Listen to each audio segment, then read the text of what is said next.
الله فلا مضل له ومن يضلله فلا هادي له.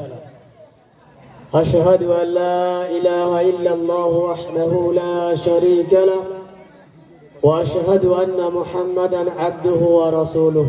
أما بعد، أعوذ بالله من الشيطان الرجيم. بسم الله الرحمن الرحيم. يا أيها الناس اتقوا ربكم الذي خلقكم من نفس واحدة وخلق منها زوجها وبث منهما رجالا كثيرا ونساء واتقوا الله الذي تساءلون به والأرحام إن الله كان عليكم رقيبا. وقال النبي صلى الله عليه وسلم: إن مما أدرك الناس من كلام النبوة الأولى إذا لم تستحي فاصنع ما شئت. মহান আল্লাহ রাব্বুল আলামিনের নিমিত্তে সমস্ত প্রশংসা জ্ঞাপন করছি, যিনি আমাদেরকে পৃথিবীর সর্বশ্রেষ্ঠ জাতি হিসেবে সৃষ্টি করেছেন। এজন্য বলি আলহামদুলিল্লাহ। অতঃপর আমাদের শ্রেষ্ঠ নবী, শ্রেষ্ঠ নেতা রাসূলুল্লাহ সাল্লাল্লাহু আলাইহি ওয়াসাল্লামের প্রতি আল্লাহ সুবহানাহু ওয়া তাআলার পক্ষ থেকে অসংখ্য দরুদ ও শান্তি বিবর্ষিত হোক। আল্লাহুম্মা সাল্লি আলাইহি আল্লাহুম্মা বারিক আলাইহি। আলোচনার শুরুতে আমি আপনাদের কয়েকটা কথা বলছি। তা হলো, আমরা যারা আশেপাশে ঘোরাফেরা করছি, ইতিপূর্বে আমাদেরকে বলা হয়েছে বা জানানো হয়েছে যে আমরা একটু কথার মূল্যায়ন করতে শিখি, আমরা একটু কথাগুলোকে শ্রবণ করতে শিখি। এখানে যেগুলো কথা আলোচনা হচ্ছে বা হবে সেগুলো আসলে কোনোটাই অনর্থক নয়, এবং এই বক্তব্য পেশ করা হচ্ছে আপনার উপকারের জন্যই। এই যে মাজলিসটা করা হয়েছে, এখানে অর্থ দিয়েছে কারা? আমরা। কিসের জন্য? দিনী মাজলিস দিয়েছি আমরা এই জন্য যে যাতে করে এখানে কিছু মূল্যবান কথা আমরা শুনি এবং নেকি হাসিল করি। এখন যদি আমরা এই অর্থ ব্যয়ের পরেও নিজেরা এই মাজলিসকে গুরুত্ব না দিই, তাহলে বুঝতে হবে আমাদের অর্থেরও কোনো গুরুত্ব পাই না। দ্বিতীয় নম্বর বিষয় হলো যে এদিকে মাজলিস চলছে আর অপরদিকে নারী এবং পুরুষ অবাধভাবে চলাফেরা করছে। এটা ইসলামিক নীতিমালার বাইরে, এবং এটা আমরা সর্ব জায়গাতে দেখতে পাই যে দ্বীনি মাজলিসের সঙ্গে সঙ্গে এই আনুষ্ঠানিক একটা বিষয় রেখে দেওয়া হয়, যেটা আসলে শরিয়াত বিরোধী, দ্বীন বিরোধী, শরিয়াত সম্মত নয়। এবং এখানে একটা বিষয় খুব গুরুত্বপূর্ণভাবে আমাদেরকে মাথায় নিতে হবে। একজন ব্যক্তি মদ খাবে আর আপনি সেই ব্যক্তিকে গ্লাসে মদ ঢেলে তাকে দিলেন। এখন যে ব্যক্তি মদ পান করলো সেই ব্যক্তি গুনাহগারী হলো কি হলো না? বলেন ভাই, সেই ব্যক্তি গুনাহগারী হচ্ছে কি হচ্ছে না? হচ্ছে। এখন যে ব্যক্তি মদ ঢেলে তাকে মদ খাওয়াচ্ছে, এই ব্যক্তি সমপরিমাণ গুনাহগারী হবে নাকি গুনাহগারী হবে না? গুনাহগারী হবে। এখন এই বিষয়টা বর্তমান সমাজে আমাদের মাথায় ঠিক ঢোকে না। একটা জেনার পরিবেশ তৈরি হচ্ছে, আর এই পরিবেশ যদি আপনি তৈরি করেন, তাহলে ওখানে যত ছেলে যত মেয়ে একে অপরের দিকে অবৈধ দৃষ্টি নিক্ষেপ করবে, একে অপরের সঙ্গে অবৈধভাবে যতগুলো ইঙ্গিত ইশারা করবে, এগুলো হচ্ছে জেনার গুনাহ। মানে এগুলো হচ্ছে একটা খারাপ কাজ। এখন এই জেনার গুনাহ যারা করছে তাদের তো গুনাহ হচ্ছে। দুই নাম্বার, যারা এগুলোর সমর্থক তাদের কিন্তু গুনাহ হবে না, বিষয়টা এমন নয়, গুনাহ হবে। এজন্য আমরা আল্লাহ রাব্বুল আলামিন যদি চায় আগামীতে যদি আমরা দ্বীনি মাজলিস করি, তাহলে ভাইজান এটা করিয়েন না। এটা হচ্ছে দ্বীনকে ছোট করা, দ্বীন ইসলামকে নিচে নামিয়ে দেওয়া। আপনি এখানে একজন বক্তাকে এনেছেন, তিনি আলোচনা করছেন পর্দা কিভাবে মহিলাদের করতে হয়, অথচ আপনি নিজে আবার পর্দা কিভাবে হরণ হয় তার ব্যবস্থা করছেন। তাহলে নীতিটা কি দুরকম হয়ে গেল না? মানে আমি এখান থেকে যে কথাগুলো বলবো, ওই দোকানে যে মানুষগুলো দাঁড়িয়ে আছে তাদের শুনতে কানে বিষ লাগবে। আমি কিন্তু আসলে আপনার কানে বিষ ঢালতে আসিনি, আমি আপনার উপকার করতে এসেছি। তো আপনার বিষ লাগছে কেন? এই জন্য যে যেহেতু আপনি এইগুলোকে মূল্যায়ন করেন না। ইসলাম এমন একটা দিন, ইসলাম দিন তিনটি বিষয়ের উপরে দাঁড়িয়ে আছে। ইসলাম দিন তিনটি বিষয়ের উপরে দাঁড়িয়ে আছে, যার এক হলো আকীদা, অর্থাৎ বিশ্বাস। আপনি দিন ইসলামকে মানতে গেলে তার জন্য আপনাকে বিশ্বাস আনতে হবে অন্তরে, আকীদা পোষণ করতে হবে অন্তরে। আকীদা কি, বিশ্বাস কি? যেটার সম্পর্ক হচ্ছে আপনার অন্তরের সঙ্গে। আকীদা, আল্লাহ রাব্বুল আলামিন তিনি এক, অদ্বিতীয়। আল্লাহ রাব্বুল আলামিন তিনি একমাত্র সৃষ্টিকর্তা। আল্লাহ রাব্বুল আলামিন তিনি আমাদের সৃষ্টি করেছেন, ইবাদত কেবল তারই করতে হবে। তিনি আমাদের কথা শ্রবণ করেন, তিনি আমাদের গুনাহকে মাফ করেন। এই বিষয়গুলো আমরা বিশ্বাস করব, এটার নাম হচ্ছে আকীদা এবং এটা হচ্ছে তাওহীদ। পৃথিবীতে আল্লাহ রাব্বুল আলামিন তিনি অনেক নবী বা রাসূলগণকে প্রেরণ করেছেন, যাদেরকে আমরা দেখছি, মানে মুহাম্মদ সাল্লাল্লাহু আলাইহি ওয়াসাল্লাম তিনি আমাদের রাসূল। এবং মুহাম্মদ সাল্লাল্লাহু আলাইহি ওয়াসাল্লামের পূর্বে যত নবী রাসূল গেছেন, সকল নবী বা রাসূলদেরকে আমরা বিশ্বাস করি। এটা হচ্ছে আকীদা, এটা হচ্ছে ঈমান। এখন ইসলামের মূল ভিত হচ্ছে ঈমান। দ্বিতীয় নম্বর হলো, প্রথম নম্বর আকীদা, দ্বিতীয় নম্বর হচ্ছে ইবাদত। অর্থাৎ দিন গ্রহণ করার পরে আপনাকে ইবাদত করতে হবে। ইবাদতটা কি? ইবাদত হচ্ছে আল্লাহ রাব্বুল আলামিন খুশি হয় এমন প্রত্যেক কথা, এমন প্রত্যেক আমাল, এমন প্রত্যেক বিশ্বাসের নাম হচ্ছে ইবাদত, যাতে আল্লাহ রাব্বুল আলামিন খুশি হন। তাহলে দিনের প্রথম ভিত হচ্ছে আকীদা, দ্বিতীয় নম্বর ইবাদত, তিন নম্বর হচ্ছে আখলাক। তিন নম্বর কি? আখলাক। আজকের বর্তমানে আমরা যদি দেখি যে আপনি ইসলাম মানেন, আপনাকে দেখে পাশের 10 জন অমুসলিম ব্যক্তি ইসলাম গ্রহণ করবে, বা আপনাকে দেখে পাশের 10 জন ব্যক্তি ইসলামের প্রতি আকৃষ্ট হবে। কি দেখে?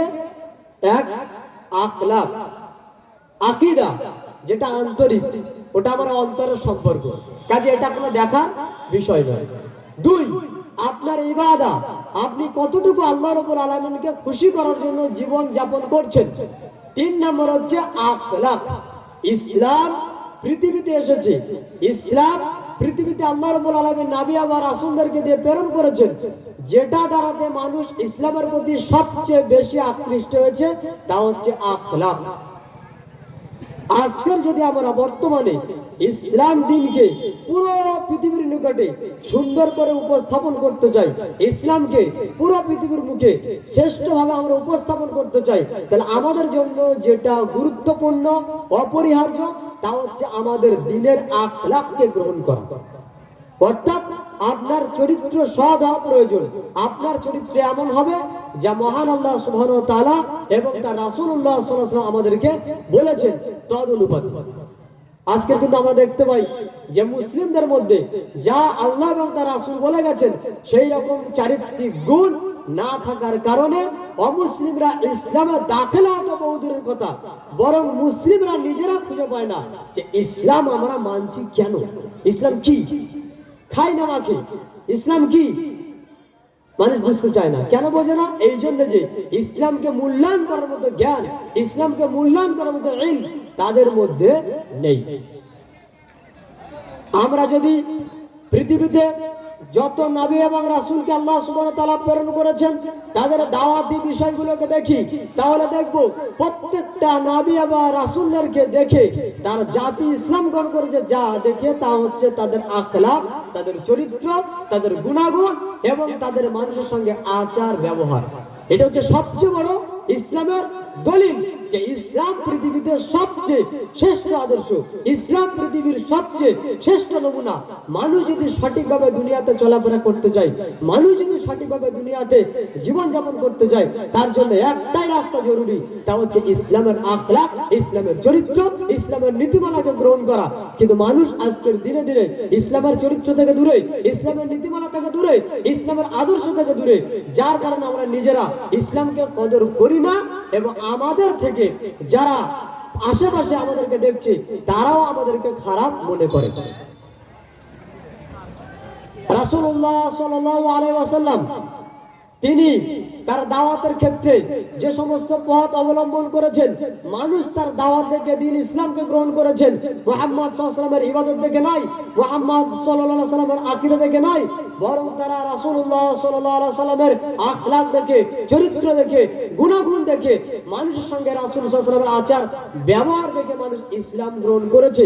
সুতরাং এই সমস্ত ঘটনা থেকে স্পষ্ট প্রমাণ হয় যে ইসলাম শুধুমাত্র মানুষকে নামাজ শেখানোর জন্য আসেনি, ইসলাম শুধুমাত্র মানুষকে মসজিদের ভিতরে বসে থাকতে বলেনি, ইসলাম এসেছে মানুষের সার্বিক জীবনের সমস্ত কল্যাণময় রাস্তাকে দেখানোর জন্য, যার একটা রাস্তা হচ্ছে আখলাক, চরিত্র, গুণাগুণ, এবং যার দ্বারাতে মানুষ সবচেয়ে বেশি ইসলামের প্রতি আকৃষ্ট হয়।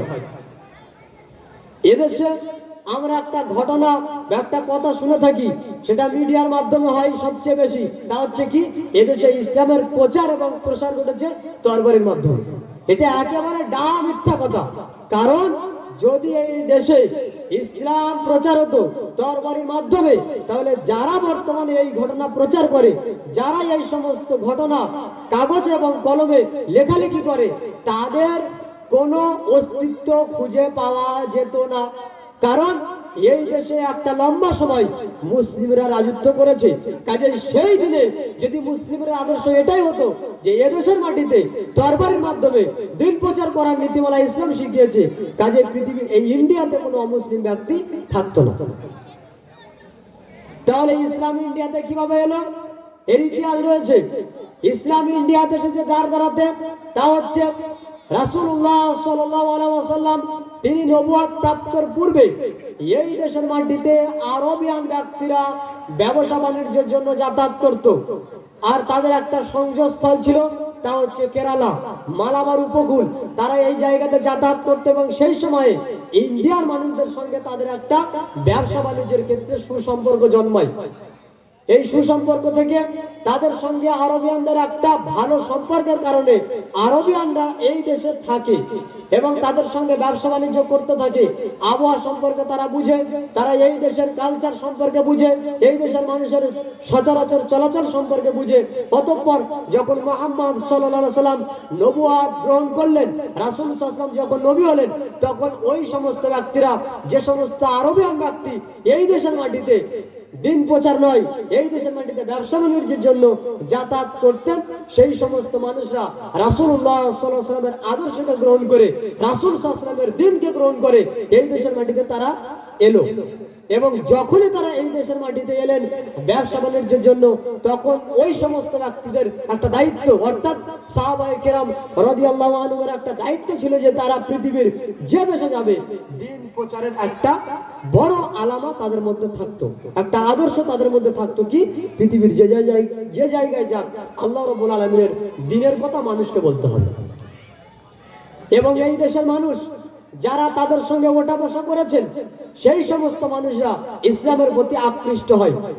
সেই সময় চেরুমান পেরুমল একজন ব্যক্তি, যিনি পেরুমল বংশের শেষ রাজা, চেরুমান পেরুমল বংশের শেষ রাজা, এই রাজা ইসলামের আকর্ষণে মুহাম্মদ সাল্লাল্লাহু আলাইহি ওয়াসাল্লামের সঙ্গে সাক্ষাৎ করার জন্য ইন্ডিয়ার শাসন ছেড়ে, সিংহাসন ছেড়ে চলে গেলেন রাসূলুল্লাহ সাল্লাল্লাহু আলাইহি ওয়াসাল্লামের সঙ্গে সাক্ষাৎ করার জন্য মক্কাতে চলে যাওয়ার পরে মুহাম্মদ সাল্লাল্লাহু আলাইহি ওয়াসাল্লামের কাছ থেকে দ্বীন সম্পর্কে শিখলেন, কিছু জানলেন। অতঃপর ওই ব্যক্তি সেখানেই দ্বীন ইসলাম গ্রহণ করলেন। কে এই ব্যক্তি?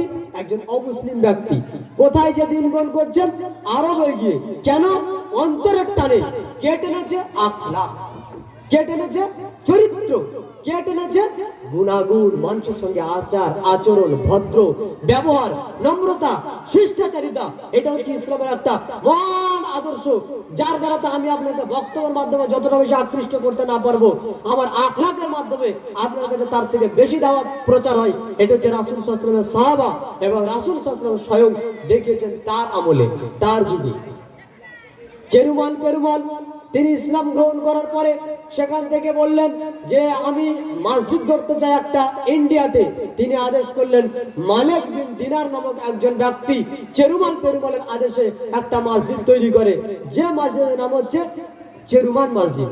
আজকের আপনি যদি ইন্টারনেটে সার্চ দেন যে ইন্ডিয়ার সর্বপ্রথম মসজিদের নাম কি, তো ওখানে লেখা উঠবে চেরুমাল মসজিদ, যেটা গড়ে উঠেছিল 629 খ্রিস্টাব্দে। মুহাম্মদ সাল্লাল্লাহু আলাইহি ওয়াসাল্লাম তিনি দুনিয়া থেকে চলে গেছেন 631 খ্রিস্টাব্দে। তার মানে এটা কত সালে হয়েছে? মুহাম্মদ সাল্লাল্লাহু আলাইহি ওয়াসাল্লাম দুনিয়াতে থাকতেই এই মসজিদ তৈরি হয়েছে। কে করেছে? যে করেছেন তিনি হচ্ছেন একজন ইন্ডিয়ার মানুষ, অর্থাৎ আরব থেকে কোন ব্যক্তি জোর করে এই দেশে এসে তরবারির মাধ্যমে মসজিদ তৈরি করেনি। মানুষকে ভয় দেখিয়ে তার একেবারে চাক্ষুষ প্রমাণ হচ্ছে এই ইতিহাস। এরপরে সেই সমস্ত এলাকাতে পরবর্তী সময়ে আরো মসজিদ বাড়তে লাগলো। মসজিদ কেন বাড়লো? এই জন্য যে মানুষ তার প্রতি আকৃষ্ট হলো। তারা কারা? তারা হচ্ছে ইন্ডিয়ার মানুষ। এবার ভাই আপনি বলুন তো, কি দেখে মানুষ আকৃষ্ট হয়েছে? আখলাক দেখে, চরিত্র দেখে। তাদের দাওয়াত ছিল কি? তাদের দাওয়াত ছিল এক আল্লাহ সুবহানাহু ওয়া তাআলার ইবাদত করতে হবে, তার রাস্তায় চলতে হবে। কিন্তু মানুষ তাদের মুখের বক্তব্য থেকে তাদের আখলাক, তাদের চরিত্র দেখে সবচেয়ে বেশি আকৃষ্ট হয়েছে।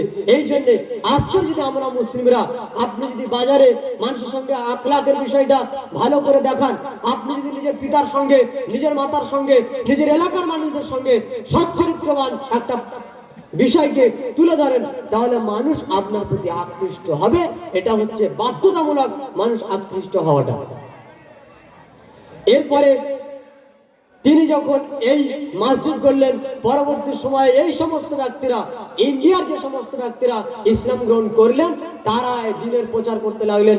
তারপরে একটা সময়ে সাহাবায়ে কেরাম রাদিয়াল্লাহু আনহুম ইন্ডিয়াতে এলেন, তারা এই দ্বীনের প্রচার করেছেন।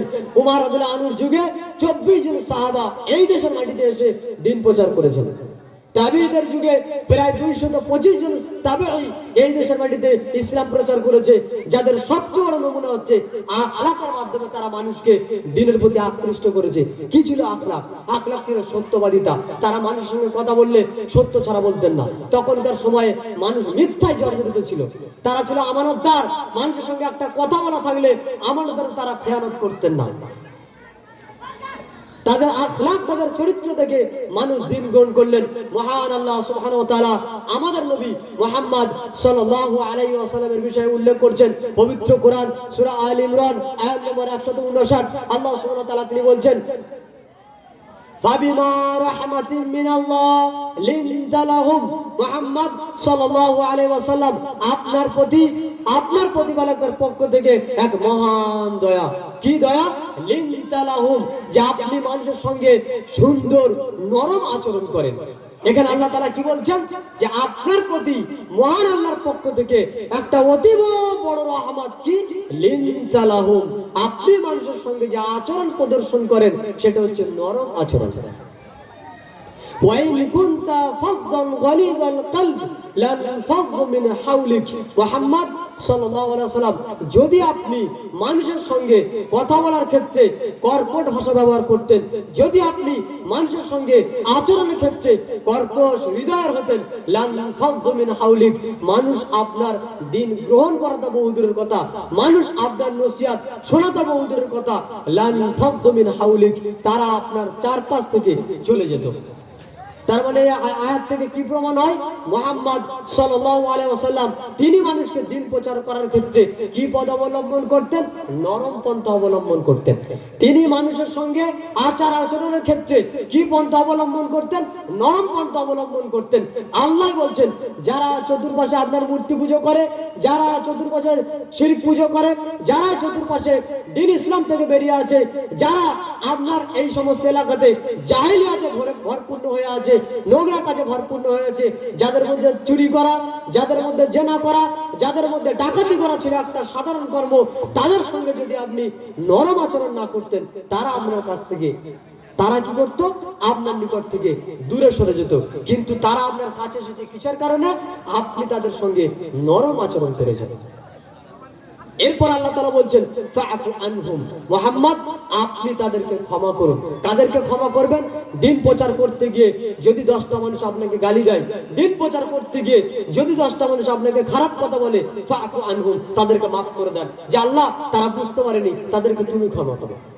এটা আমার জন্য বলছি কি যে আমি তাকে মাফ করে দিলাম।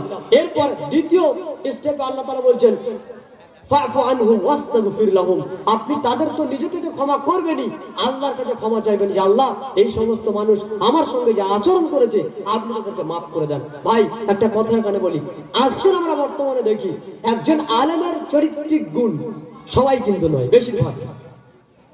আপনি যদি তাকে 10টা কথা বলেন, সেই ব্যক্তি পাল্টা আপনার উপর হামলা করবে, সেই ব্যক্তি স্টেজ পেলে আপনাকে গালাগালি করবে, সেই ব্যক্তি স্টেজ পেলে আপনার একেবারে 14 গোষ্ঠী খতম করে দিবে। এটা কি রাসূলের আখলাক? না। তাহলে এই বক্তার বক্তব্য শুনে মানুষ কি ইসলামের প্রতি আকৃষ্ট হবে? হবে না। কেন হবে না? এই জন্য যে এটা রাসূল সাল্লাল্লাহু আলাইহি ওয়াসাল্লামের নীতিমালার বাইরে। আমাকে বলতে হবে কি যে ঠিক আছে ভাই তুমি তো বুঝতে পারোনি, আল্লাহ তোমার বুঝদান করুক, এটা বলা উচিত ছিল তো। তখন মানুষ ওখান থেকে বসে হিসাব করতো কি যে উনি এত বড় একজন ব্যক্তি, ওনাকে ওই ব্যক্তি নিচে দাঁড়িয়ে গালাগালি করলো, অথচ ওই ব্যক্তি এত বড় সম্মানী ব্যক্তি হওয়ার পরে কোনো কথা বললেন না, বরং তাকে বললেন আল্লাহ তোমাকে হেদায়েত প্রদান করুন। এটা কার আখলাক? রাসূলুল্লাহ সাল্লাল্লাহু আলাইহি ওয়াসাল্লামের দেখানো আখলাক। আজকে যদি আমরা এইরকম আখলাক গ্রহণ করতাম তাহলে মানুষ আমাদের থেকে কিছু শিখতো। মুখ থেকে বক্তব্য দেয়া একটা আলাদা জিনিস, আর আখলাকের মাধ্যমে মানুষকে দাওয়াত দেয় এটা একটা আলাদা জিনিস। মুহাম্মদ সাল্লাল্লাহু আলাইহি ওয়াসাল্লাম তিনি মুখ থেকে মানুষকে বলেছেন, কিন্তু আখলাক দিয়ে মানুষকে বেশি আকৃষ্ট করেছেন। আল্লাহ রাব্বুল আলামিন তিনি বলছেন ফাফু আনহুম, মুহাম্মদ আপনি তাদেরকে মাফ করে দেন, ওয়াস্তাগফির লাহুম, আল্লাহর নিকটে তাদের জন্য ক্ষমা চান, ওয়াশাউরহুম ফিল আমর, আপনি যখন কোনো কর্ম করবেন তখন প্রত্যেকটা কর্ম করার ক্ষেত্রে মানুষের সঙ্গে আপনি পরামর্শ করুন, সাহাবাদের থেকে আপনি পরামর্শ করুন। উক্ত আয়াত থেকে আমরা স্পষ্ট বুঝতে পারি যে দিন প্রচার করার ক্ষেত্রে মুহাম্মদ সাল্লাল্লাহু আলাইহি ওয়াসাল্লামের যে আখলাক ছিল, আজকে যদি আমাদের দিন প্রচার করার ক্ষেত্রে এইরকম আখলাক আমরা গ্রহণ করতাম, হয়তো আমাদের এই আখলাকের কারণে মানুষ ইসলামের প্রতি আকৃষ্ট হতো। কিন্তু আমাদের দিন প্রচার করা এবং নিজেদের আখলাকের প্রদর্শন করা, দুটোর মধ্যে আসমান এবং জমিনের মধ্যে যেমন পার্থক্য, ঠিক তেমন পার্থক্য হয়ে গেছে। আমরা মুখে যা বলি কাজে আরাপ করি, আমরা নিজে মানুষদেরকে যা বলি নিজে তার প্রতি আমল করি না, যার কারণে মানুষ ধরে নিয়েছে যে আসলে এদের হচ্ছে মুখ বাতনটা ছাড়া আর কিছুই নেই।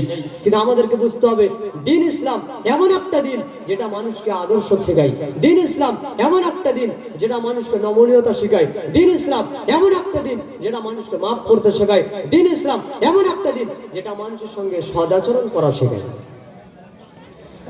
ফেরাউন কেমন ব্যক্তি ছিল? ফেরাউন এমন একজন ব্যক্তি যে নিজেকে দাবি করেছিল যে আমি হচ্ছি আল্লাহ, নাউযুবিল্লাহ মিন যালিক। সে বলছে আনা রাব্বুকুমুল আ'লা, সবচেয়ে বড় রব হচ্ছে আমি। এই ফেরাউনের নিকটে দাওয়াত দেওয়ার জন্য আল্লাহ রাব্বুল আলামিন মুসা আলাইহিস সালাম এবং তার ভাইকে পাঠাচ্ছেন।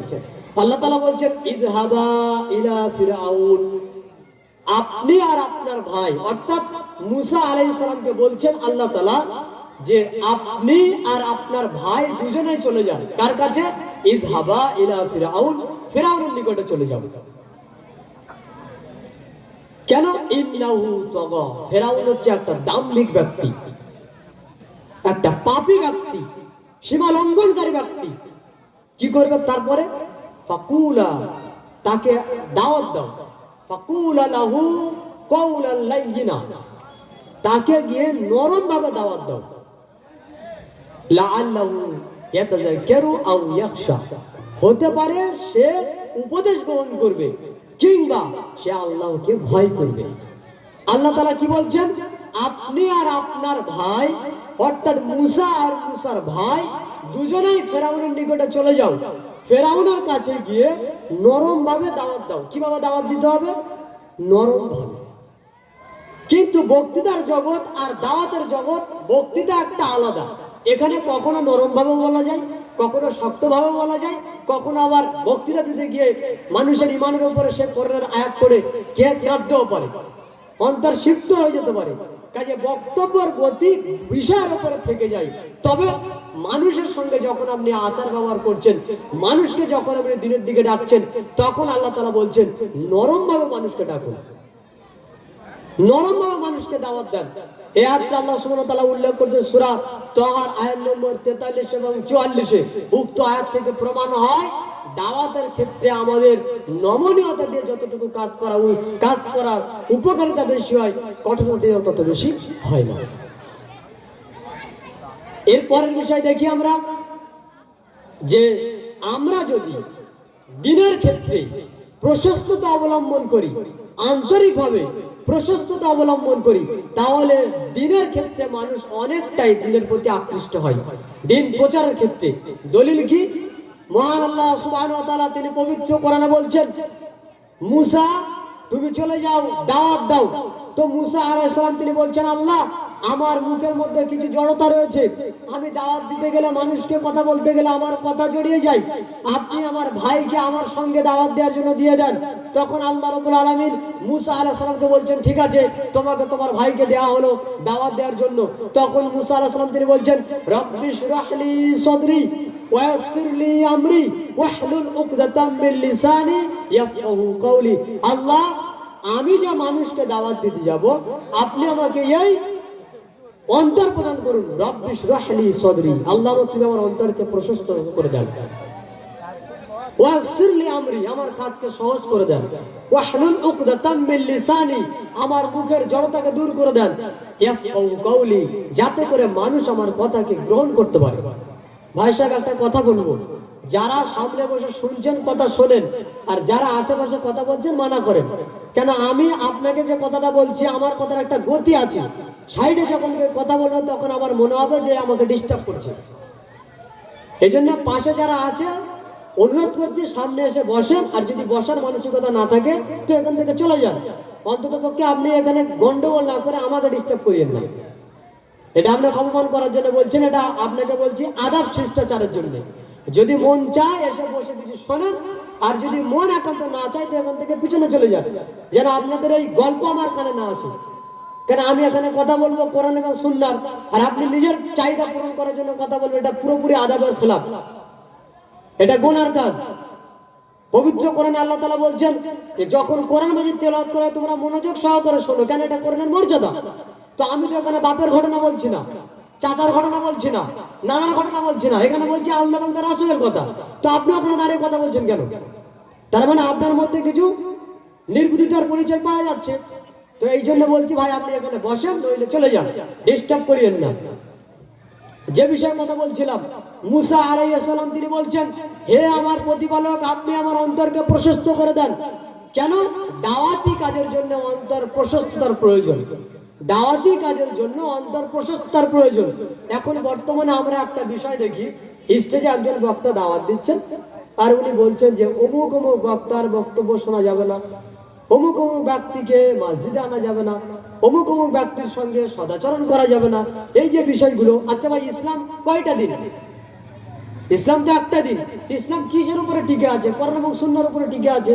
তো প্রত্যেকটা ব্যক্তি যারা কোরআন এবং সুন্নাহ বুঝে না, আমার দায়িত্ব কি? বুঝিয়ে দেওয়া, তাই তো?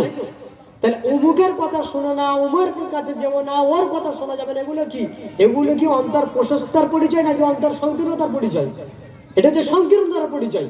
তো যখন কোনো দিনের দায়ের মধ্যে এই সংকীর্ণতা ঢুকে যাবে, তখন তার দ্বারা তো দিনের কোনো উপকার হবে না, তার দ্বারা দিনের কোনো উপকার হবে না।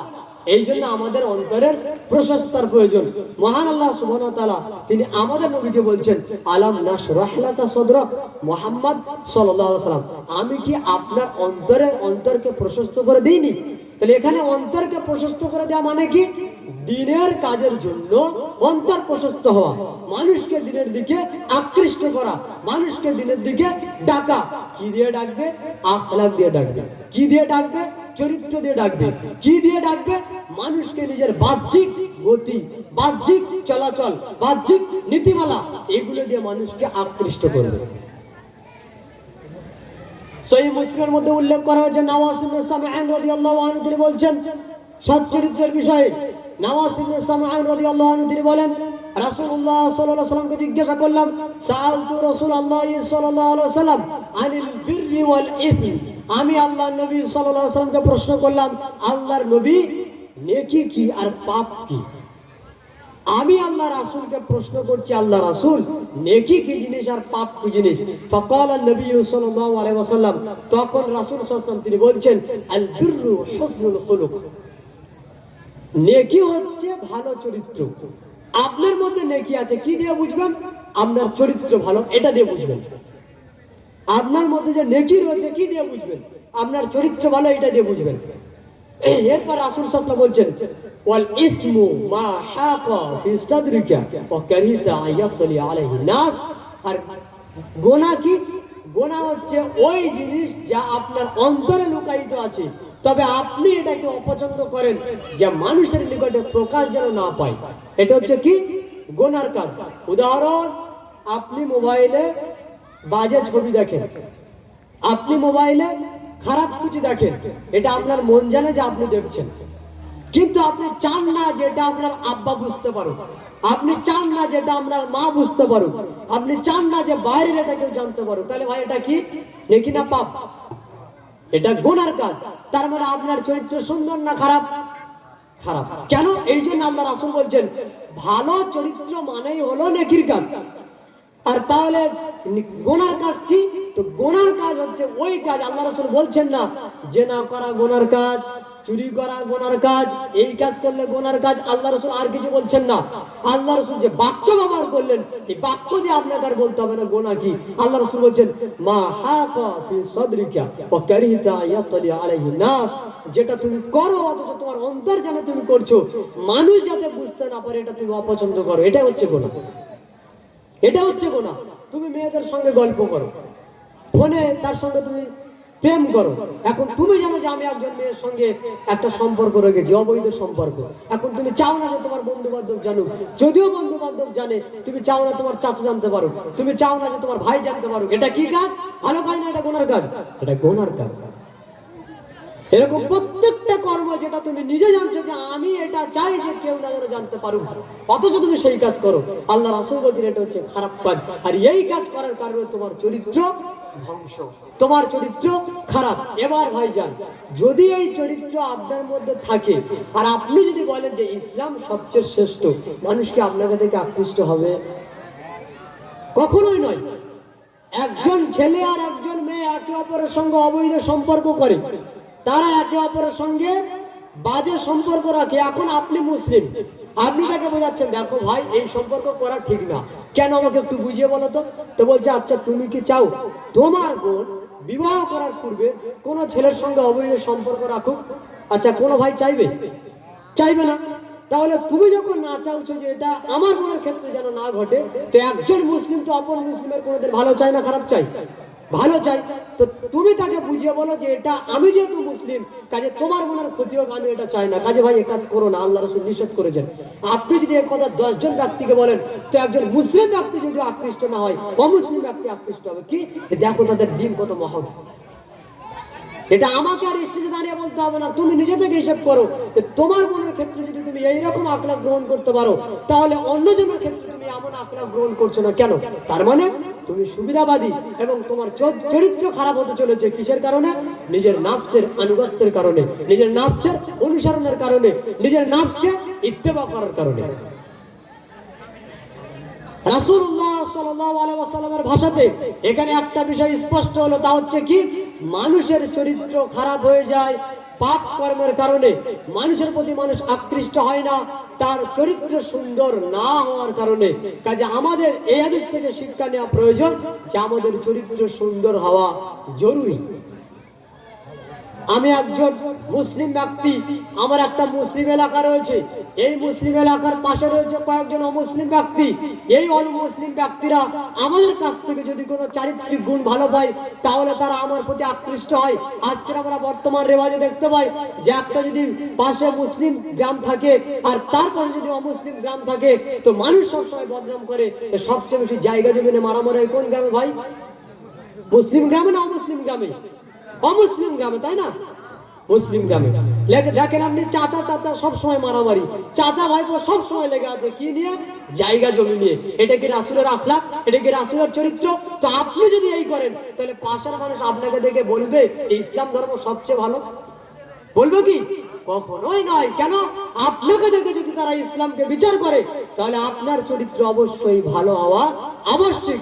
যেহেতু মানুষ আজকের ইসলাম থেকে পিছিয়ে যাচ্ছে, তার সবচেয়ে বড় কারণ হলো মুসলিমরা আজকে তাদের চারিত্রিক গুণকে একেবারে ভিতরে দিয়েছে, যেটা ইসলামের আনুগত্যের বাইরে। সহিহ বুখারী রাসূলুল্লাহ সাল্লাল্লাহু আলাইহি ওয়াসাল্লাম তিনি বলছেন, হাদিসটা উল্লেখ করা আছে সহিহ বুখারীর মধ্যে 6018 নম্বর হাদিস। আল্লাহ নবী সাল্লাল্লাহু আলাইহি ওয়াসাল্লাম তিনি বলছেন, মান কানা ইউমিনু বিল্লাহ ওয়াল ইয়াউমিল আখির, তোমাদের মধ্যে যে ব্যক্তি আখিরাতকে বিশ্বাস করে, তোমাদের মধ্যে যে ব্যক্তি আল্লাহ রাব্বুল আলামিনকে বিশ্বাস করে, ফালা ইউদি জারাহু, ওই ব্যক্তি যেন তার প্রতিবেশীকে কষ্ট না দেয়। মুখের মাধ্যমে হোক, ব্যবহারের মাধ্যমে হোক, হাত পায়ের মাধ্যমে হোক, যেভাবে হোক প্রতিবেশীকে কখনোই কষ্ট দেওয়া যাবে না। কিসের জন্য? আমি আল্লাহকে বিশ্বাস করি, প্রতিবেশীকে আমি কষ্ট দিতে পারি না। আমি আল্লাহকে বিশ্বাস করি, আমার প্রতিবেশীর সঙ্গে আমি দুর্ব্যবহার করতে পারি না। আমি আল্লাহকে বিশ্বাস করি, আমার প্রতিবেশীর আমি কখনো ক্ষতি চাই না। এটা কার গুণ হবে? একজন মুসলিম ব্যক্তির গুণ হবে। যদিও পাশের ওই ব্যক্তি একজন অমুসলিম হয়, তার সঙ্গে সদাচরণ করতে হবে। কিসের কারণে? যেহেতু আমি আল্লাহকে বিশ্বাস করি, যেহেতু আমি পরকালকে বিশ্বাস করি, এই জন্য আল্লাহ রাসূল সাল্লাল্লাহু আলাইহি ওয়াসাল্লাম বলছেন, যে ব্যক্তি পরকালকে বিশ্বাস করে, যে ব্যক্তি আল্লাহকে বিশ্বাস করে, অর্থাৎ যার মধ্যে ঈমান রয়েছে, সে ব্যক্তি যেন তার আত্মীয়র সঙ্গে, তার প্রতিবেশীর সঙ্গে অসৎ আচরণ না করে। তাহলে আপনি বলেন তো, যে আপনি ভদ্রলোক, আপনার সবচেয়ে বড় পরিচয় কি? আপনি ভদ্র মানুষ, আপনি ভালো মানুষ, এর সবচেয়ে বড় পরিচয় কি? প্রতিবেশীর সঙ্গে আপনি কেমন আচরণ করেন। এর পরের বাক্য রাসূলুল্লাহ সাল্লাল্লাহু আলাইহি ওয়াসাল্লাম তিনি বলছেন, মান কানা ইউমিনু বিল্লাহ ওয়াল ইয়াউমিল আখির ফালইউকরিম দাইফা, তোমাদের মধ্যে যে ব্যক্তি আল্লাহকে বিশ্বাস করে, আখিরাতকে বিশ্বাস করে, ওই ব্যক্তি যেন তার কাছে আসা যে সমস্ত অতিথি, তার আপ্যায়ন করে। অতিথির আপ্যায়ন করা হচ্ছে ঈমানের সঙ্গে সম্পর্কিত বিষয়। আপনার বাড়িতে একজন ব্যক্তি এসেছেন, আপনি তার সঙ্গে সদাচরণ করবেন, আপনি তার আপ্যায়ন করবেন, আপনি তার সঙ্গে সুন্দরভাবে তাকে গ্রহণ করবেন। এটা হচ্ছে কেন? আপনার মধ্যে ঈমান থাকার কারণে। তৃতীয় নম্বর বাক্য রাসূলুল্লাহ সাল্লাল্লাহু আলাইহি ওয়াসাল্লাম তিনি বলছেন, মান কানা ইউমিনু বিল্লাহ ওয়াল ইয়াউমিল আখির, যে ব্যক্তি আল্লাহকে বিশ্বাস করে, আখিরাতকে বিশ্বাস করে, ওই ব্যক্তি ফালিয়াকুল খায়রা আও লিয়াসমুত, ওই ব্যক্তি যখন কোনো কথা বলবে যেন ভালো কথা বলে, অন্যথায় ওই ব্যক্তি যেন চুপ থাকে। আপনি চায়ের দোকানে বসে আছেন, যতক্ষণ কথা বলবেন যেন ভালো কথা হয়। আমাদের চায়ের দোকানে বসে কি কথা হয়? কার ক্ষতি করা যায়, কোন দিক থেকে ক্ষতি করা যায়, কোন ব্যক্তিকে বিপদে কোন দিক থেকে ফেলা যায়, এইটা হচ্ছে আমাদের চরিত্র, আমাদের আখলাক। আর ওই চার দোকানে একজন ইহুদি লোক বসে আছে, ওই চার দোকানে একজন খ্রিস্টান লোক বসে আছে, ওই চার দোকানে একজন জৈন বসে আছে, ওই চার দোকানে একজন হিন্দু ব্যক্তি বসে আছে। কি বলবে? বলবে পৃথিবীতে সবচেয়ে যদি সুন্দর কোনো দিন থাকতে হয় তো এদেরকেই লক্ষ্য করো। এটা কি বলবে ভাই? এটা বলবে কি?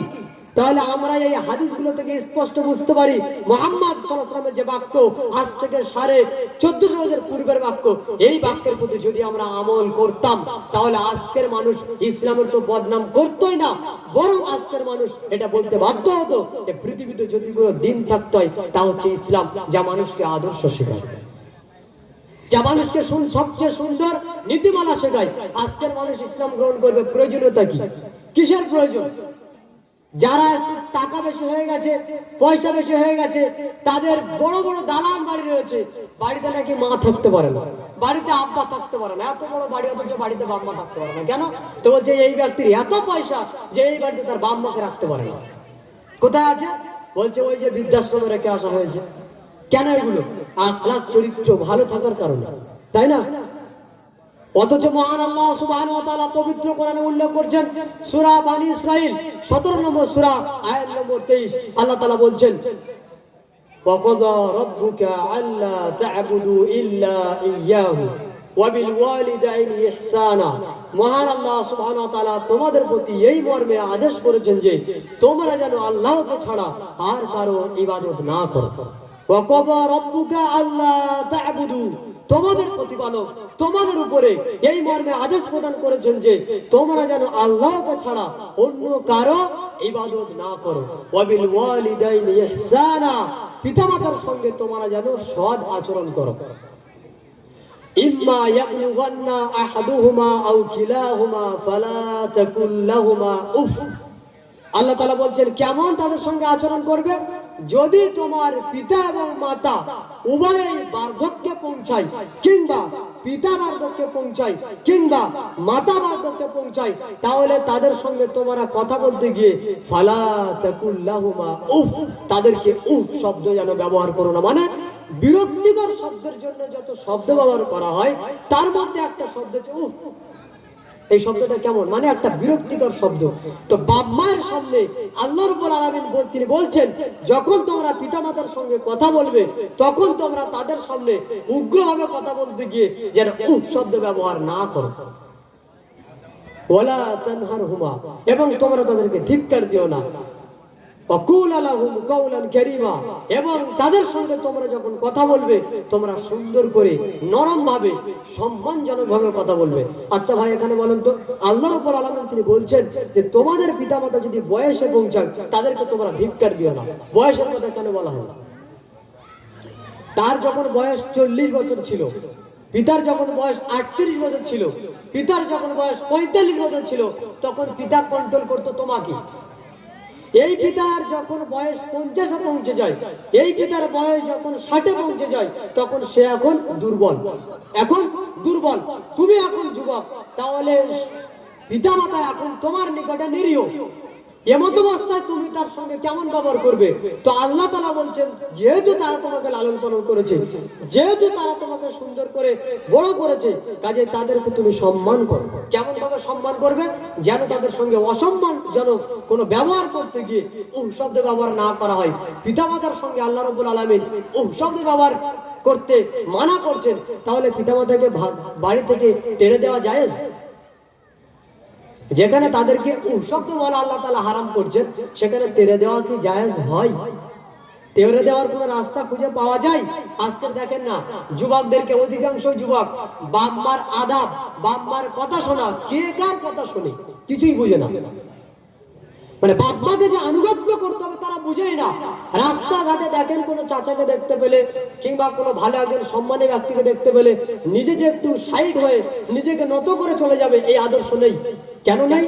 দুনিয়ার চাকচিক্য, দুনিয়ার চলন, দুনিয়ার গতিনীতি আমাদের কেমন একটা পর্যায়ে পৌঁছে দিয়েছে যে ইসলামের আদর্শ থেকে আমরা আস্তে আস্তে আস্তে আস্তে দূরে সরে যাচ্ছি। এই জন্য আমাদের ইসলামের নীতিমালা, ইসলামের আদর্শকে গ্রহণ করা প্রয়োজন। যারা একটা আদর্শ কি? পিতামাতার সঙ্গে সৎ আচরণ করা।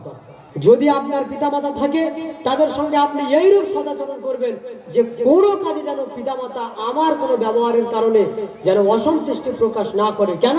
পিতামাতার সন্তুষ্টির মধ্যে আল্লাহ রাব্বুল আলামিনের সন্তুষ্টি লুকিয়ে রয়েছে, পিতামাতার অসন্তুষ্টির মধ্যে আল্লাহ রাব্বুল আলামিনের অসন্তুষ্টি লুকিয়ে রয়েছে। তার মানে কোনো ব্যবহারের কারণে যদি আপনার পিতামাতা আপনার প্রতি অসন্তুষ্ট হয়, বুঝে নেবেন আল্লাহ আপনার প্রতি অসন্তুষ্ট।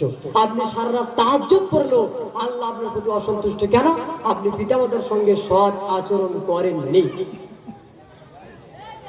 আল্লাহ রাব্বুল আলামিন তিনি এই মর্মে উল্লেখ করছেন যে তোমরা সকল মিলে আল্লাহ রাব্বুল আলামিনের নির্দেশ পালন করো। তো দ্বিতীয় নির্দেশ হলো, প্রথম নির্দেশ হলো আল্লাহ রাব্বুল আলামিনের ইবাদত করা ছাড়া কারো ইবাদত করো না।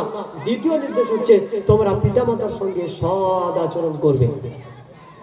সহিহ বুখারী হাদিস নম্বর 6094, রাসূলুল্লাহ সাল্লাল্লাহু আলাইহি ওয়াসাল্লাম তিনি বলছেন, ইন্না সিদকা ইয়াহদি ইলাল বির, নিশ্চিত সত্যবাদিতা মানুষকে জান্নাতের রাস্তা দেখায়।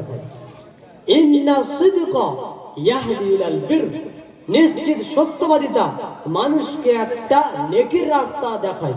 ওয়া ইন্নাল বিররা ইয়াহদি ইলাল জান্নাহ, আর নিশ্চিত নেকির রাস্তা মানুষকে জান্নাতের রাস্তার দিকে দেখায়। ওয়া ইন্নার রাজুলা, একজন ব্যক্তি, ইয়াসদুকু, যে সে যখন সত্য কথা বলে, হাত্তা ইয়াকুনা ইনদাল্লাহি সিদ্দীকান, এমন অবস্থা ওই ব্যক্তি আল্লাহর নিকটে সত্যবাদী হয়ে যায়। এই হাদিস দ্বারা স্পষ্ট প্রমাণ হয় যে একজন ব্যক্তি যদি নিজের সত্য কথা বলে তাহলে এই সত্য কথা তাকে কোথায় নিয়ে যায়? জান্নাতে নিয়ে যায়। সত্য কথা মানুষকে কোন দিকে নিয়ে যায়? ভালোর দিকে নিয়ে যায়। ভালো রাস্তা মানুষকে কোন দিকে নিয়ে যায়? জান্নাতের দিকে নিয়ে যায়। আমরা যদি আজকে সত্যবাদী থেকে গ্রহণ করি, পুরো পৃথিবী আমাদের নিকটে এসে আমাদের আনুগত্য করতে বাধ্য। কেন? বর্তমান সময়ে মানুষের মধ্যে সত্যবাদিতা পাওয়া যায় না। বর্তমান সময়ে মানুষের মধ্যে সত্যবাদিতা পাওয়া যায় না, মিথ্যেতে মানুষ ভরপুর করে রেখেছে। এই ময়দানে, এই সময়ে, এই যুগে যদি আমরা সত্যবাদিতাকে গ্রহণ করি, তাহলে আমরা আশা করি যে আমাদের আখলাক, আমাদের চরিত্র হবে একটা মহান চরিত্র। এরপর রাসূল সাল্লাল্লাহু আলাইহি ওয়াসাল্লাম তিনি বলছেন, ইন্নাল কিযবা ইয়াহদি ইলাল ফুজুর, নিশ্চিত মিথ্যাবাদিতা মানুষকে পাপের দিকে নিয়ে যায়। ওয়া ইন্নাল ফুজুর ইয়াহদি ইলান নার, আর নিশ্চিত পাপের কর্ম মানুষকে জাহান্নামের দিকে নিয়ে যায়। কাজে মানুষের চরিত্র জান্নাত পাবে নাকি জাহান্নাম পাবে, তার জন্য একটা চরিত্র বড় কাজ করে, তা হচ্ছে সত্য কথাকে গ্রহণ করা, তা হচ্ছে সত্যবাদিতাকে গ্রহণ করা, তা হচ্ছে মিথ্যাকে বর্জন করা, নিজেকে ভুলের মধ্যে না রেখে নিজেকে সত্যের মধ্যে নিয়ে আসা। মহান আল্লাহ সুবহানাহু ওয়া তাআলা নবী মুহাম্মদ সাল্লাল্লাহু আলাইহি ওয়াসাল্লাম তিনি বলছেন, একজন মানুষের চরিত্র কেমন, একজন মানুষের আখলাক কেমন, একজন মানুষের চরিত্র আল্লাহ রাব্বুল আলামিনের নিকটে কতটা ভালো গুণ এবং ভালো বৈশিষ্ট্য গ্রহণ করার ক্ষমতা রাখে সেটা দেখায়। এই হাদিসটা উল্লেখ করা হচ্ছে আহমদের মধ্যে 9675 নম্বর হাদিস। রাসূলুল্লাহ সাল্লাল্লাহু আলাইহি ওয়াসাল্লামের নিকটে সাহাবায়ে কেরাম জিজ্ঞেস করছেন, আল্লাহর নবী, ফুলানাতুন, একজন মহিলা, তাকুমুল লাইল, রাতের বেলাতে তাহাজ্জুদ পড়ে, ও তাসুমুন নাহার, দিনের বেলাতে ওই মহিলা রোজা রাখে। মানে রাতের বেলা তাহাজ্জুদ পড়ে আর দিনের বেলাতে রোজা রাখে, মানে নফল রোজা রাখে। অতু উযি জিরানাহা, তবে ওই মহিলা তার প্রতিবেশীকে কষ্ট দেয়। একজন মহিলা রাতের বেলা তাহাজ্জুদ পড়ে আর দিনের বেলাতে সিয়াম পালন করে, কিন্তু এই মহিলা তার প্রতিবেশীকে কষ্ট দেয়। তো আল্লাহ নবী সাল্লাল্লাহু আলাইহি ওয়াসাল্লাম তিনি বলছেন যে এই মহিলা জাহান্নামে যাবে। কেন জাহান্নামে যাবে? সেই মহিলা আমল করে বটে, রাতে তাহাজ্জুদ পড়ে বটে, কিন্তু তার প্রতিবেশীর সঙ্গে তার আচরণ ভালো নেই, তার প্রতিবেশীর সঙ্গে তার সৎ আচরণ নেই। তার প্রতিবেশীর সঙ্গে সৎ আচরণ না থাকার কারণে তাহাজ্জুদ পড়েও ওই মহিলা দিনের বেলা নফল সিয়াম রেখেও কোথায় যাবে? জাহান্নামে যাবে। তাহলে এই হাদিস থেকে আমরা স্পষ্টরূপে বুঝতে পারি যে একজন ব্যক্তির চরিত্র, একজন ব্যক্তির আখলাক ইসলামের মধ্যে কতটা গুরুত্ব রাখে। সালাত এবং সিয়ামের থেকেও, অর্থাৎ নফল সালাত, নফল সিয়ামের থেকেও সবচেয়ে অধিক গুরুত্ব রাখে প্রতিবেশীর সঙ্গে সৎ আচরণ করা, প্রতিবেশীর সঙ্গে ভালো আচরণ প্রদর্শন করা। তাহলে আপনি যে ভালো, আপনার সবচেয়ে বড় প্রমাণ কাউকে জিজ্ঞাসা করার প্রয়োজন নেই, আপনার প্রতিবেশীকে জিজ্ঞাসা করলে বোঝা যাবে যে আপনি কেমন ধরনের ব্যক্তি। আপনার প্রতিবেশীকে বললেই বোঝা যাবে যে আপনি কেমন চরিত্র ধারণকারী ব্যক্তি, আপনি কতটা ভালো ব্যক্তি, আপনি আল্লাহ সুবহানাহু ওয়া তাআলার দৃষ্টিতে কতটুকু ভালো। আল্লাহ নবী সাল্লাল্লাহু আলাইহি ওয়াসাল্লাম এখানে তার চরিত্রকে গ্রহণ করার পরে বলছেন, সবচেয়ে ওই মহিলা যে আমল করেছে তার আমল হচ্ছে রাতে তাহাজ্জুদ পড়া আর কি দিনের বেলাতে সিয়াম পালন করা, কিন্তু সেই মহিলা প্রতিবেশীর সঙ্গে অসৎ আচরণের কারণে সেই মহিলা জাহান্নামে যাবে না, সেই মহিলা জান্নাতে যাবে না, জাহান্নামে যাবে। তাহলে জাহান্নামে যাওয়ার তার বড় কারণ হলো নফল ইবাদত করেও প্রতিবেশীর সঙ্গে অসৎ আচরণ করা। তিরমিজি হাদিস নম্বর 2003, রাসূলুল্লাহ সাল্লাল্লাহু আলাইহি ওয়াসাল্লাম তিনি বলছেন, মা মিন শাইইন ইউযাউ ফিল মিজান আসকালু মিন হুসনিল খুলুক। নেকির পাল্লাতে যতগুলো নেকি রয়েছে, সবচেয়ে ভারী নেকির মধ্যে যত নেকি রয়েছে, মানে আপনার নেকি আর আমার নেকি, জিন্দেগি ভর ধরে আমরা যতগুলো আমল করেছি, আমাদের সমস্ত নেকি যদি আমরা একত্রিত করি, তো রাসূলুল্লাহ সাল্লাল্লাহু আলাইহি ওয়াসাল্লাম তিনি বলছেন যে নেকির পাল্লাতে সবচেয়ে ভারী নেকি এর থেকে আর ভারী হতে পারে না। তা হচ্ছে কি? উত্তম চরিত্র, উত্তম আখলাক, উত্তম চরিত্র, উত্তম আখলাক। এটার চেয়ে ভারী নেকি পৃথিবীতে আর কোনো ইবাদত নেই।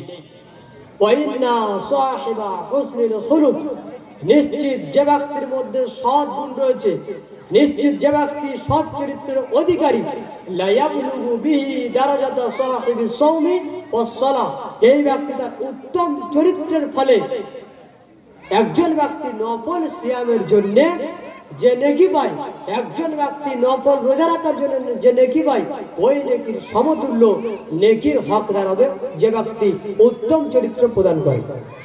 তাহলে এক নেকির পাল্লাতে সবচেয়ে ভারী নেকি হলো উত্তম চরিত্র হওয়া। দুই, একজন ব্যক্তি সে যদি উত্তম চরিত্র প্রদর্শন করে মানুষের সঙ্গে, তাহলে সেই ব্যক্তি একজন দিনের বেলা নফল সিয়াম রাখা এবং রাত্রেবেলা নফল কিয়াম করার সমতুল্য নেকির হকদার হবে। এই হাদিস দ্বারা প্রমাণ হয়। মুহাম্মদ সাল্লাল্লাহু আলাইহি ওয়াসাল্লাম তিনি একদা মসজিদে রয়েছেন। একজন ব্যক্তি মসজিদে প্রবেশ করলেন। সহিহ বুখারী 6025 নম্বর হাদিস। একজন ব্যক্তি মসজিদে প্রবেশ করলেন, ইহুদি একজন অমুসলিম ব্যক্তি প্রবেশ করার পরে ফাবালা ফিল মসজিদ, ওই ব্যক্তি মসজিদের মধ্যে পেশাব করে দিলেন। কি করলেন? ওই ব্যক্তি মসজিদে পেশাব করলেন। তো সাহাবায়ে কেরাম দাঁড়িয়ে গেলেন। ফাকাল রাসূলুল্লাহ সাল্লাল্লাহু আলাইহি ওয়াসাল্লাম দাউহু, আল্লাহর নবী সাল্লাল্লাহু আলাইহি ওয়াসাল্লাম তাকে বলছেন, সাহাবাদেরকে বলছেন যে তোমরা ওকে ছেড়ে দাও, ওই ব্যক্তিকে কিছু বলো না। ফালা তুজরিমুহু, তাকে তোমরা পেশাব করতে বাধা প্রদান করো না। একজন ব্যক্তি মসজিদে পেশাব করছে আর মুহাম্মদ সাল্লাল্লাহু আলাইহি সাল্লামের সাহাবায়ে কেরাম তার দিকে তেড়ে যাচ্ছে বাধা প্রদান করার জন্য। তো মুহাম্মদ সাল্লাল্লাহু আলাইহি সাল্লাম তিনি বলছেন যে দাউহু, তাকে তোমরা ছেড়ে দাও। ওয়ালা তুজরিমুহু, তাকে তোমরা বাধা প্রদান করো না। অতঃপর ওই ব্যক্তি যখন পেশাব কর্ম শেষ করলেন, মুহাম্মদ সাল্লাল্লাহু আলাইহি ওয়াসাল্লাম তিনি তার সাহাবাদেরকে ডেকে ওই মসজিদের মধ্যে যেখানে ওই ব্যক্তি পেশাব করেছিল সেখানে এক বালতি পানি ঢেলে দিলেন। এরপর আল্লাহর নবী সাল্লাল্লাহু আলাইহি ওয়াসাল্লাম ওই ব্যক্তিকে বললেন যে দেখো, এটা হচ্ছে আমাদের মসজিদ, এখানে আমরা আল্লাহ রাব্বুল আলামিনকে স্মরণ করি, এখানে আমরা আল্লাহ রাব্বুল আলামিনের ইবাদত করি, এখানে কোনো ময়লা ফেলার জায়গা নয়, এটা কোনো পেশাব করার জায়গা নয়। কাজে তুমি এই কর্ম করো না। এই চরিত্র যদি কোনো ব্যক্তি প্রদর্শন করাতে পারে, এই চরিত্র কত বড় একটা আখলাক বা চরিত্রের গুণ মানুষকে দেখাতে পারে যে একজন ব্যক্তি মসজিদে পেশাব করবে অথচ তাকে কেউ কিছু না বলে তাকে বুঝিয়ে ছেড়ে দেবে, এটা মুহাম্মদ সাল্লাল্লাহু আলাইহি ওয়াসাল্লাম ছাড়া অন্য কোনো ব্যক্তির জন্য হতে পারে না। একজন ব্যক্তি মসজিদে পেশাব করে আর একজন ব্যক্তি মসজিদে সালাত আদায় করে। আচ্ছা ভাই, দুটোর মধ্যে কোনটা সবচেয়ে খারাপ কাজ? সালাত আদায় করা নাকি পেশাব করা? পেশাব করা। তাহলে আপনি যদি একটা মসজিদে সালাত আদায় করেন, তাহলে ওই মসজিদ থেকে আপনাকে কে বের করতে পারবে? কেন পারবে না? আপনি সালাত আদায় করতে এসেছেন। একজন ব্যক্তি মসজিদে যদি ভুল করে কোনো অমুসলিম ব্যক্তি পেশাব করে, তাকে আল্লাহ নবী সাল্লাল্লাহু আলাইহি ওয়াসাল্লাম ধিক্কার দিলেন না, বের করে দিলেন না, বরং তাকে বুঝালেন। এখান থেকে স্পষ্ট প্রমাণ হয় যে মুহাম্মদ সাল্লাল্লাহু আলাইহি ওয়াসাল্লামের চারিত্রিক গুণ কত মহৎ ছিল। আজকের আমাদের দিনের যে আখলাক, দিনের যে চরিত্র, দিনের যে গুণ, এটা আমাদের গ্রহণ করা প্রয়োজন। আবু বকর রাদিয়াল্লাহু আনহু একটা ঘটনা যা উল্লেখ করা হয়েছে সহিহ বুখারীর 2297 নম্বর হাদিস। আবু বকর রাদিয়াল্লাহু আনহু তিনি কোরআন তেলাওয়াত করছেন জোরে জোরে। তার কোরআন তেলাওয়াতের কারণে পাশের মক্কার যারা কাফের আছে তাদের খারাপ লাগে, তাদেরকে অপছন্দ লাগে। তারা বলছে যে আবু বকর জোরে জোরে কোরআন তেলাওয়াতের কারণে আমাদের মধ্যে ফিতনার সৃষ্টি হয়। কোরআন তেলাওয়াত করা হচ্ছে একটা ফিতনা। কাদের জন্য? কোরআন তেলাওয়াত করা একটা ফিতনা, মানে একটা খারাপ জিনিস, যে ব্যক্তি ফিতনা ছড়াচ্ছে। আমি যদি আপনাকে কোরআন এবং সুন্নাহর কথা বলি, এটা হচ্ছে ফিতনা। কাদের জন্য? যারা অমুসলিম ব্যক্তি, যারা মুশরিক ব্যক্তি, যারা কাফের ব্যক্তি, তাদের জন্য ফিতনা। তো আবু বকর রাদিয়াল্লাহু আনহু তিনি কোরআন মাজিদ তেলাওয়াত করে, এটা কাফেরদের জন্য খারাপ লাগে, তাদের কানে গেলে তাদের পছন্দ হয় না। তো তারা বলছে যে আবু বকরকে আমাদের এলাকায় রাখা যাবে না, এলাকা থেকে বের করে দেওয়া হোক। তা আবু বকর রাদিয়াল্লাহু আনহু তিনি এলাকা থেকে চলে যাচ্ছেন। চলে যেতে যেতে একটা জায়গাতে পৌঁছালেন। সেখানে ইবনু দাগিনা বলে একজন ব্যক্তি, তার সঙ্গে সাক্ষাৎ হলো। ইবনু দাগিনা সেই সময় ছিল ওই এলাকার একজন সর্দার। ইবনু দাগিনা জিজ্ঞাসা করছেন আবু বকরকে, আবু বকর তুমি যাচ্ছ কোথায়? তখন আবু বকর রাদিয়াল্লাহু আনহু তিনি বলছেন যে আমাকে আমার এলাকার মানুষ চাই না, আমাকে আমার এলাকার মানুষ অপছন্দ করে, এই জন্য আমি আর এলাকায় থাকবো না, আমি এই এলাকা থেকে চলে যাব। তখন ইবনু দাগিনা বলছেন যে ইন্না মিসলাকা লা ইয়াখরুজু ওয়া লা ইখরাজ, নিশ্চিত আপনার মতো ব্যক্তি এলাকা থেকে বের হবে না, এলাকা থেকে আপনাকে বের করে দেওয়া হবে না আর আপনি বের হয়েও যাবেন না। ইবনু দাগিনা কিন্তু মুসলিম ব্যক্তি নয়, ইবনু দাগিনা হচ্ছে অমুসলিম ব্যক্তি। তো ইবনু দাগিনা আবু বকরকে বলছেন কি যে আপনি এমন একজন ব্যক্তি, আপনার মতো ব্যক্তি এলাকা থেকে বেরও হবে না আর আপনার মতো ব্যক্তিকে এলাকা থেকে বের করেও দেওয়া হবে না। কেন? ফাইন্নাকা, নিশ্চিত আপনি এমন একজন ব্যক্তি, তাকসিবুল মা'দুম, আপনি মানুষের বোঝাকে বহন করেন। যে সমস্ত ব্যক্তি অক্ষম ব্যক্তি, অসহায় ব্যক্তি, আপনি অসহায় ব্যক্তিকে সাহায্য করেন। ওয়াতাসিলুর রহিম, আপনি আত্মীয়তার বন্ধনকে অটুট রাখেন। এক, আপনি অসহায় নিরীহ ব্যক্তিকে সাহায্য করেন। দুই, আপনি আত্মীয়তার বন্ধনকে ছিন্ন করেন না, বরং আত্মীয়তার বন্ধনকে রক্ষা করুন। ওয়াতাহমিলুল কাল, এবং যে সমস্ত ব্যক্তি বোঝা বহন করতে অক্ষম সেই সমস্ত ব্যক্তির আপনি বোঝা বহন করেন। ওয়াতাকরিদ দাইফ, আপনার মধ্যে একটা গুণ হলো যে আপনি যে সমস্ত ব্যক্তি আপনার নিকটে আসে অতিথি হিসেবে আপনি অতিথির সেবা করেন। আর কি করেন? এবং আপনি যে সমস্ত ব্যক্তি বিপর্যয়গ্রস্ত ব্যক্তি তাদেরকে সাহায্য করেন। পাঁচটা বৈশিষ্ট্য উল্লেখ করলেন, যে বৈশিষ্ট্যের মধ্যে পাওয়া যায় মানুষের সঙ্গে বাহ্যিকভাবে আচার আচরণ। এই আচার আচরণের দ্বারাতে আপনি মানুষকে আকৃষ্ট করছেন। কাজে আপনাকে এলাকা থেকে বের করে দেওয়া হবে না। আবু বকর রাদিয়াল্লাহু একজন মুসলিম ব্যক্তি, তাকে একজন অমুসলিম ব্যক্তি বলছেন যে আপনার মতো ব্যক্তিকে এলাকা থেকে বের করে দেওয়া হবে না। কিসের কারণে? তার গুণাগুণের কারণে, তার চরিত্রের কারণে। কাজে আমাদের মূল্যায়ন করা প্রয়োজন ইসলামের নীতিমালাকে, ইসলামের আদর্শকে, ইসলামের প্রত্যেকটা রাস্তাকে। মহান আল্লাহ সুবহানাহু ওয়া তাআলা তিনি আমাদেরকে যে নীতিমালা দেখিয়েছেন, মহান আল্লাহ সুবহানাহু ওয়া তাআলা তিনি আমাদেরকে যে আদর্শ দেখিয়েছেন, এই আদর্শ যদি আমরা বর্তমানে আমাদের নিজেদের জীবনে বাস্তবায়ন করতে পারি, তাহলে ইসলামের যে গুরুত্ব, ইসলাম যে কতটা মহৎ দিন, ইসলাম যে কতটা সুন্দর দিন, সেটা আমরা উপলব্ধি করতে পারবো। তা ব্যতীত আমরা ইসলামের গুরুত্ব খুঁজে পাবো না, তা ব্যতীত আমরা ইসলামকে সঠিকভাবে বুঝতে পারবো না।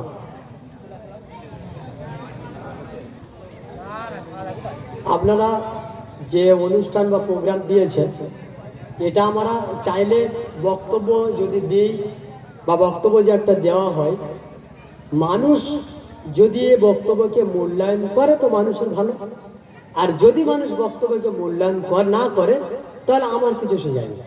কেন ভাই? আমি আমার বলা কথা বলে দিচ্ছি, আপনাদের কানে কতটুকু পৌঁছচ্ছে, আপনারা কতটুকু নিচ্ছেন সেটা আপনার বিষয়। এখন বিষয় হলো যে মানুষ এই কথাগুলোকে যদি মূল্যায়ন করে মানুষের নিজের উপকার, আর যদি মূল্যায়ন না করে তো মানুষের এতে নিজের কোনো উপকার হবে না। দ্বীন ইসলামের যে আদর্শ, দ্বীন ইসলামের যে নীতিমালা, দ্বীন ইসলাম আমরা মানুষের কাছে কিভাবে সুন্দর করে উপস্থাপন করব, তার জন্য আমাদের বর্তমান যেটা সবচেয়ে বড় কাজ তা হচ্ছে নিজেরা দ্বীন ইসলামকে বুঝে তার প্রতি আমল করা।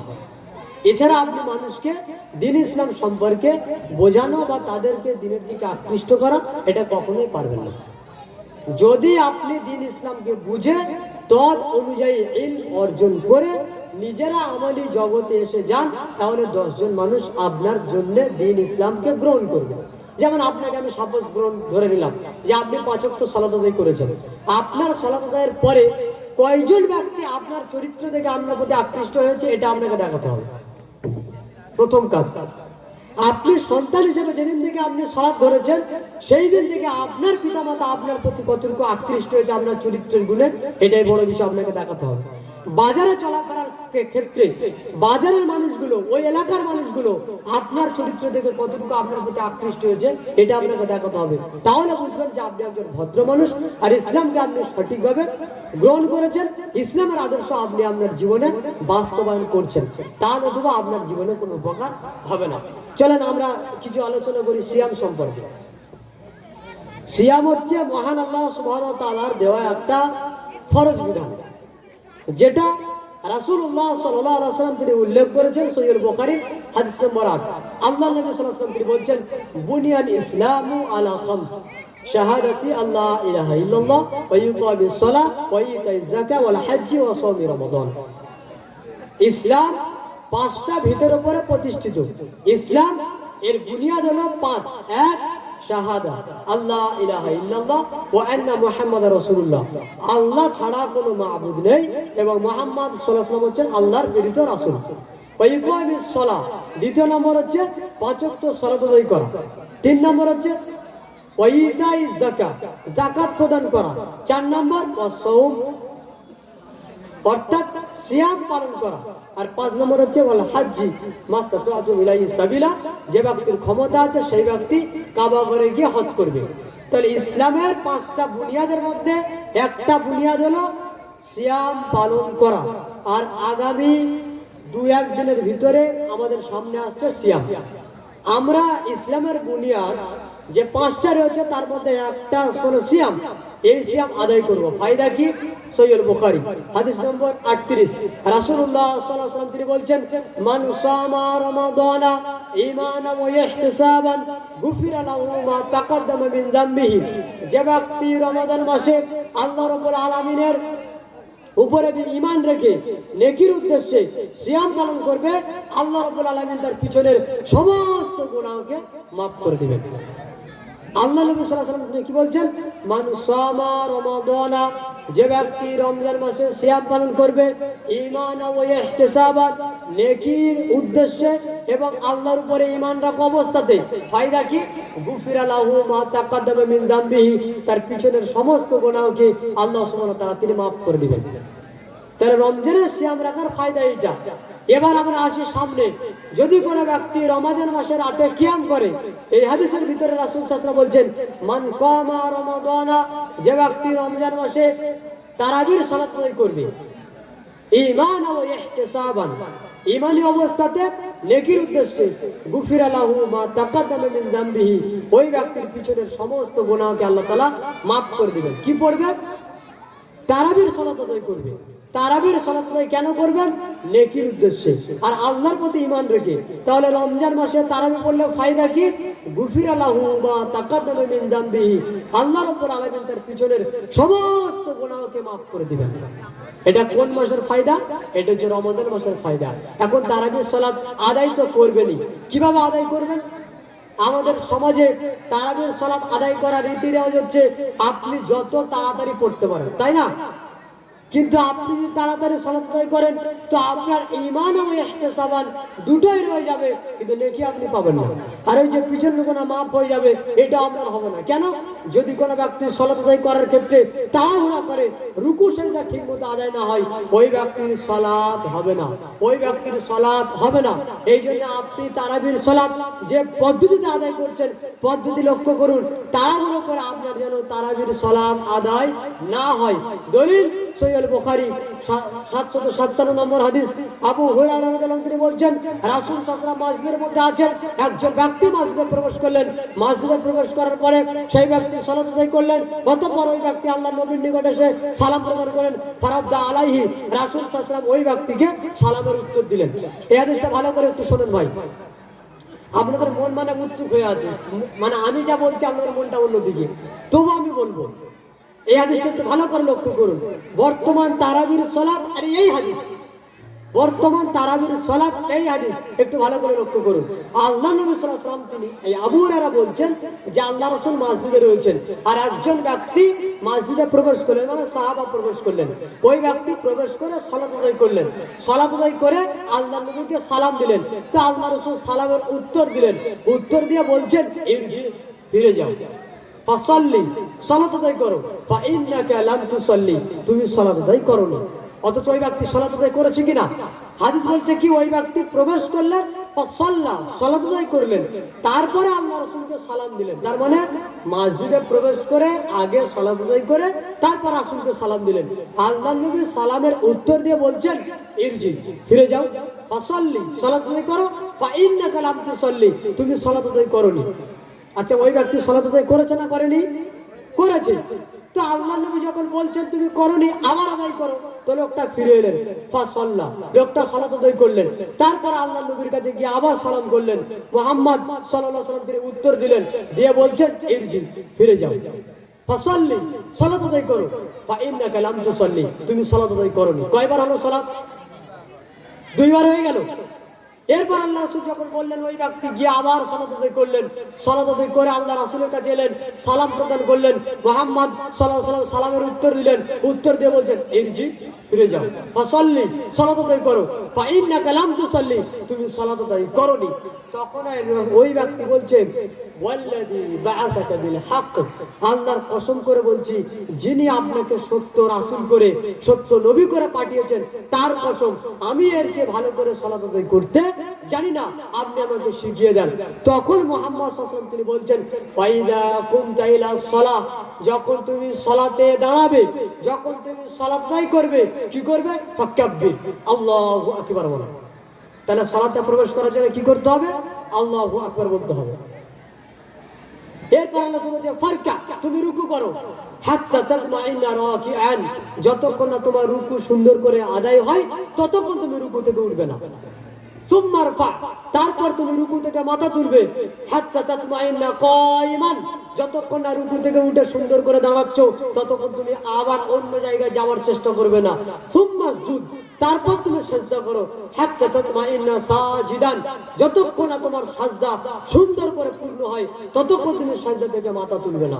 মানে আল্লাহু আকবার, বাবার মধ্যে আবার সুবহান রাব্বিয়াল আযীম, সুবহান রাব্বিয়াল আযীম, সুবহান রাব্বিয়াল আযীম, সুবহান রাব্বিয়াল আযীম বললেন, সময় দিলেন।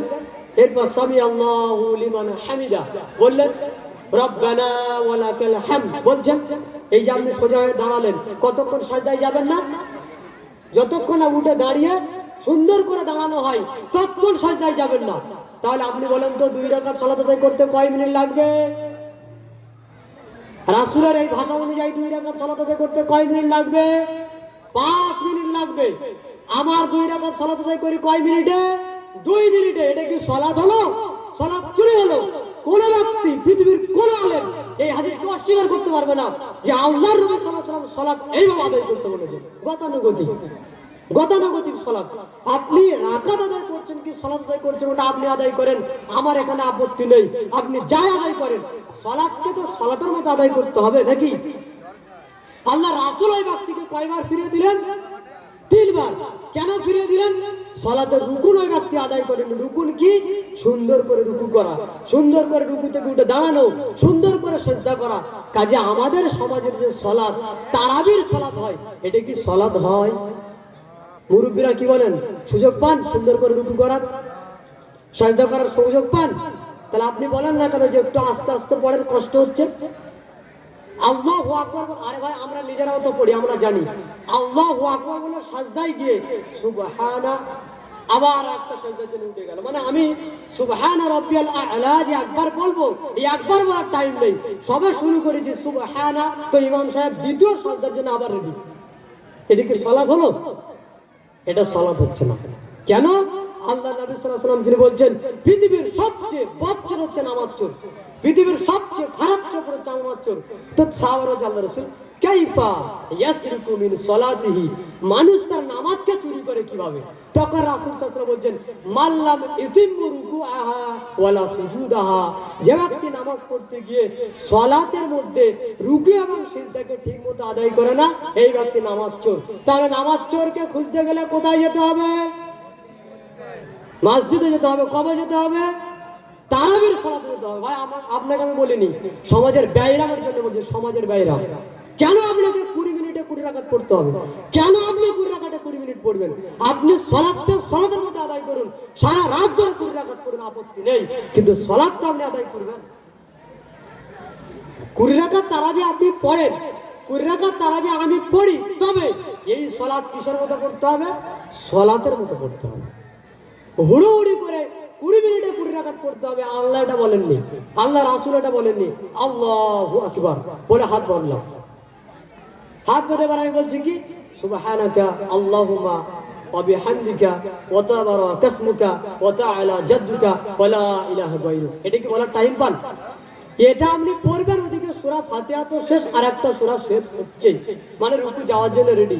ভাই, আমি অনুরোধ করব, এইভাবে সালাত আদায় করবেন না।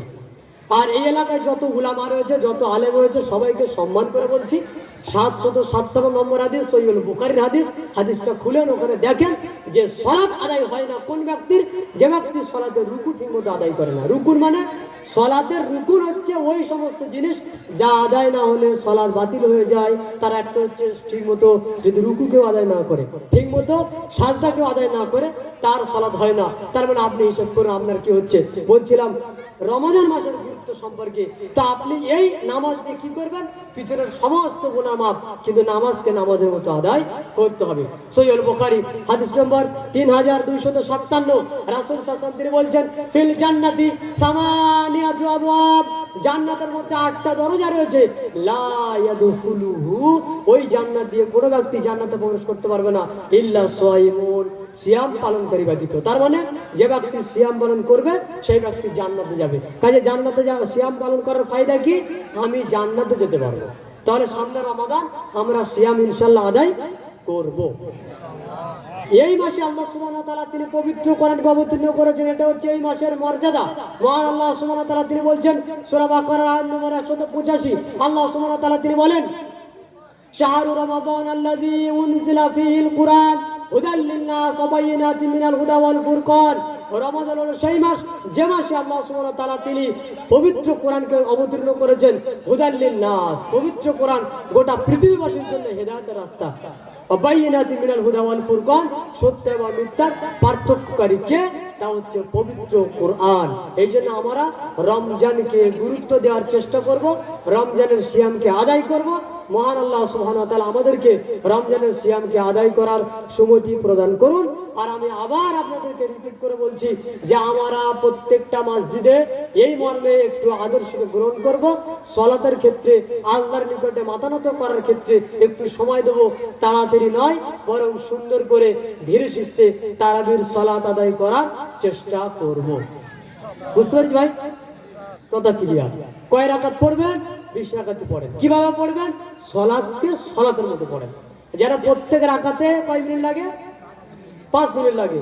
প্রত্যেক রাকাতে 5 মিনিট লাগলে 20 রাকাতে কয় মিনিট লাগবে হিসাব করেন তো ভাই?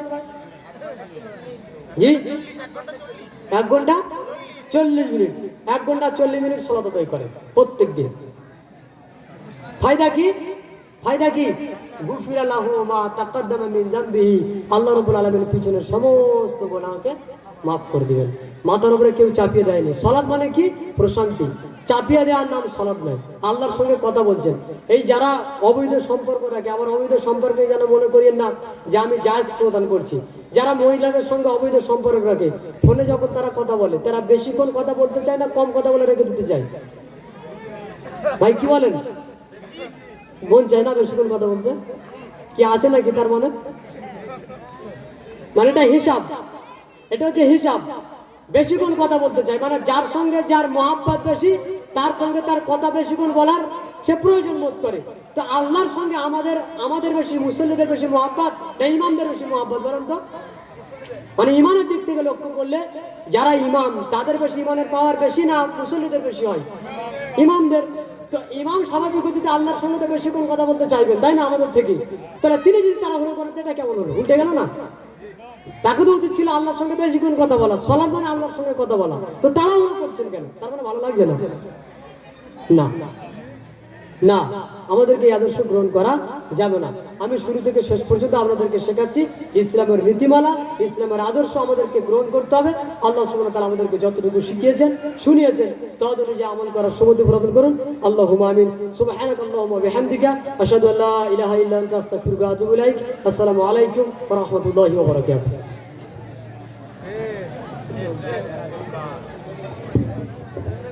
মাশাআল্লাহ।